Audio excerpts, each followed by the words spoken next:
ವೀಕ್ಷಕರೇ, ಧರ್ಮಕ್ಷೇತ್ರಕ್ಕೆ ಸ್ವಾಗತ. ಭಗವಂತನ ಈ ಸೃಷ್ಟಿಯಲ್ಲಿ ಸ್ವತಂತ್ರವಾಗಿ ಆಲೋಚನೆ ಮಾಡುವ, ತನ್ನ ಜೀವನವನ್ನ ತನಗೆ ಬೇಕಾದಂಥ ರೀತಿಯಲ್ಲಿ ರೂಪಿಸಬಲ್ಲ ಬುದ್ಧಿಶಕ್ತಿ, ಪ್ರಜ್ಞೆ ಕೇವಲ ಮನುಷ್ಯನಿಗೆ ಮಾತ್ರ ಇರೋದು. ಆದ್ರಿಂದಲೇ ಮಾನವ ಜನ್ಮ ದೊಡ್ಡದು ಎಂದು ಪುರಂದರದಾಸರು ಹೇಳಿರೋದು. ಈ ಮಾನವ ಜನ್ಮ ಬರೋ ಮೊದಲು 84 ಲಕ್ಷ ಜನ್ಮಗಳನ್ನ ಪಡೆದು ಹಿಂದಿನ ಎಲ್ಲಾ ಜನ್ಮದಲ್ಲೂ ಸತ್ಯದ ಜಿಜ್ಞಾಸೆಯಿಂದ ತಮ್ಮ ಜೀವನವನ್ನೇ ಮುಡುಪಾಗಿಟ್ಟು ತಪಸ್ಸು, ಧ್ಯಾನ, ಜ್ಞಾನಗಳ ಮೂಲಕ ಪರಿಹಾರಗಳನ್ನ ಕಂಡುಹಿಡಿದು ಮುಂದಿನ ಪೀಳಿಗೆಗೆ ಮಾರ್ಗದರ್ಶಕರಾದಾಗ ಮಹಾಪುರುಷರಾಗ್ತಾರೆ, ಋಷಿಗಳು ಎಂದೆನಿಸಿಕೊಳ್ತಾರೆ. ಇಂಥ ಮಹಾಋಷಿಗಳ ಸಾಲಿನಲ್ಲಿ ದೇವರ್ಷಿಗಳೆನಿಸಿದವರು ನಾರದ ಮಹರ್ಷಿ.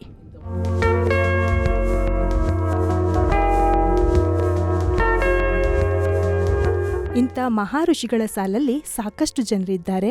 ಅದರಲ್ಲಿ ದೇವರ್ಷಿ ನಾರದ ಮಹರ್ಷಿ ಕೂಡ ಒಬ್ರು. ಒಂದು ಕೈಯಲ್ಲಿ ಮಹತಿ ವೀಣೆ, ಇನ್ನೊಂದು ಕೈಯಲ್ಲಿ ಕರ್ತಾಲ್ ಹಿಡಿದು ಶ್ರೀಮನ್ನಾರಾಯಣನ ನಾಮಸ್ಮರಣೆ ಮಾಡುತ್ತಾ ತ್ರಿಲೋಕ ಸಂಚಾರ ಮಾಡುತ್ತಿದ್ದ, ಪುರಾಣದ ಎಲ್ಲಾ ಕಥೆಗಳಲ್ಲಿ ಪ್ರಮುಖ ಪಾತ್ರ ವಹಿಸಿರುವ ಶ್ರೀ ನಾರದ ಮಹರ್ಷಿಯವರ ಜನ್ಮ ರಹಸ್ಯ ಹಾಗೂ ವಿಷ್ಣು ನಾರದರಿಗೆ ತೋರಿದ ಮಾಯೆಯ ಕಥೆಯನ್ನ ನಾವಿಂದು ನೋಡೋಣ.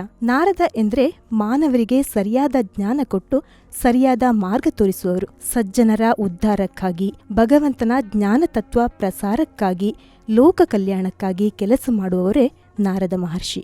ಗೆಳೆಯರೆ, ಭಾಗವತ ಪುರಾಣದಲ್ಲಿ ನಾರದರ ಜನ್ಮದ ಬಗ್ಗೆ ಹೀಗೊಂದು ಕಥೆಯನ್ನ ನಾವು ನೋಡಬಹುದು. ಆಶ್ರಮವೊಂದರಲ್ಲಿ ಕೆಲಸ ಮಾಡ್ತಿದ್ದ ಸೇವಕಿಯ ಮಗನಾಗಿ ನಾರದ ಮುನಿಗಳ ಜನನವಾಗುತ್ತೆ. ಹೀಗೊಮ್ಮೆ ಮಳೆಗಾಲದ ದಿನ ಕೆಲವು ಸಾಧುಗಳು ಆಶ್ರಮಕ್ಕೆ ಬರ್ತಾರೆ.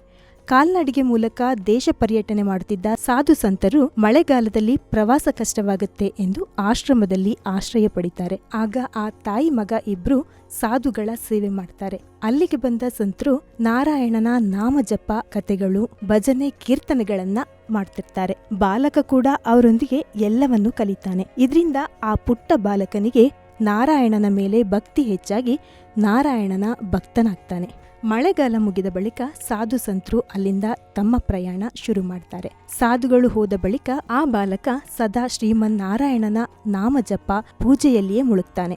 ಒಂದು ದಿನ ಬಾಲಕನ ತಾಯಿಗೆ ಹಾವು ಕಚ್ಚಿ ಆಕೆ ಮೃತಪಡ್ತಾಳೆ. ತಾಯಿಯ ಸಾವಿನ ಬಳಿಕ ನೊಂದಿದ್ದ ಬಾಲಕ ಮನೆ ಬಿಟ್ಟು ಉತ್ತರ ದಿಕ್ಕಿನತ್ತ ಹೊರಟು ಹೋಗ್ತಾನೆ. ದಟ್ಟವಾದ ನಿರ್ಜನ ಕಾಡು ಪ್ರದೇಶದಲ್ಲಿ ಶ್ರೀನಾರಾಯಣನ ಧ್ಯಾನ ಮಾಡುತ್ತಾ ದಿನಗಳು ಕಳೆಯುತ್ತೆ. ಹೀಗೆ ಹಲವಾರು ವರ್ಷಗಳ ಕಾಲ ಬಾಲಕ ಧ್ಯಾನ ಮಾಡಿ ತನ್ನ ಮನೋನೇತ್ರದಿಂದ ನಾರಾಯಣನ ರೂಪವನ್ನ ನೋಡಿ ಆನಂದ ಬಾಷ್ಪಕ್ಕೊಳಗಾಗಿ ಧ್ಯಾನದಿಂದ ಹೊರಬರ್ತಾನೆ. ಆನಂತರ ನಾರಾಯಣನ ರೂಪವನ್ನ ಕಾಣಲು ಅಸಾಧ್ಯವಾಗುತ್ತೆ. ಮತ್ತೆ ಧ್ಯಾನದಲ್ಲಿ ಕುಳಿತುಕೊಳ್ಳೋಕೆ ಪ್ರಯತ್ನಿಸಿದ್ರೆ ಅದಾಗ್ಲೇ ನಾರಾಯಣನ ರೂಪ ನೋಡಿದ್ದ ಬಾಲನಾರದರ ಮನಸ್ಸು ಚಂಚಲತೆಯಿಂದ ಕೂಡಿ ಧ್ಯಾನ ಮಾಡೋಕೆ ಕಷ್ಟವಾಗುತ್ತೆ. ಆಗ ನಾರದರಿಗೊಂದು ಅಶರೀರವಾಣಿ ಕೇಳುತ್ತೆ. ಈ ಜನ್ಮದಲ್ಲಿ ಮತ್ತೆ ನಿನಗೆ ನನ್ನನ್ನು ನೋಡಲು ಸಾಧ್ಯವಿಲ್ಲ. ನಿನ್ನಲ್ಲಿ ಅಳಿದುಳಿದಿರುವ ಮೋಹ, ದ್ವೇಷ ತ್ಯಜಿಸುವ ಸಲುವಾಗಿ ನಾನು ಕ್ಷಣಕಾಲ ದರ್ಶನವನ್ನ ನೀಡಿರುವುದಾಗಿ, ಇದರಿಂದ ಮುಂದೆ ನಿನ್ನಲ್ಲಿ ಯಾವುದೇ ಮೋಹ, ದ್ವೇಷಗಳು ಇಲ್ಲದಾಗುವುದು. ನೀನು ನನ್ನ ಪರಮ ಪ್ರೀತಿಯ ಭಕ್ತನಾಗುವೆ. ಪ್ರಳಯವಾದರೂ ನಿನಗೆ ನನ್ನ ಮೇಲಿರುವ ಪ್ರೀತಿ ಹಾಗೇ ಉಳಿಯುವುದಾಗಿ ಅಶರೀರವಾಣಿ ನುಡಿಯುತ್ತೆ.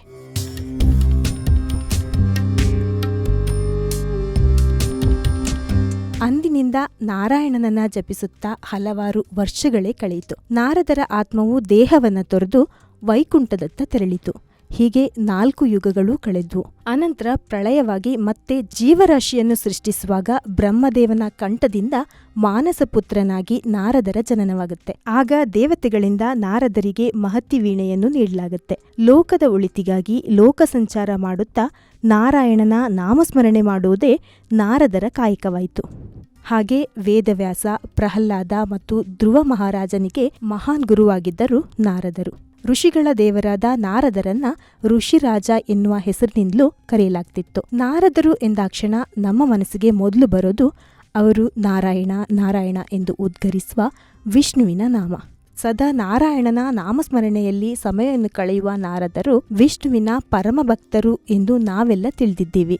ನಾವೇನು ಸ್ವತಃ ನಾರದರೇ ತಾನೇ ಪರಮ ಭಕ್ತ ಅಂದುಕೊಂಡಿದ್ರು. ಆದ್ರೆ ವಿಷ್ಣುವಿಗೆ ನಾರದರಿಗಿಂತಲೂ ಪರಮ ಭಕ್ತ ಇನ್ನೊಬ್ಬನಿದ್ದ.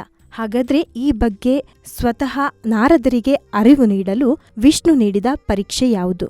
ಹಾಗೇನೆ ನಾರದರಿಗೆ ನಾರಾಯಣ ತೋರಿದ ಮಾಯೆ ಹೇಗಿತ್ತು? ಇದೆಲ್ಲವನ್ನ ಮುಂದಿನ ಸಂಚಿಕೆಯಲ್ಲಿ ನೋಡೋಣ.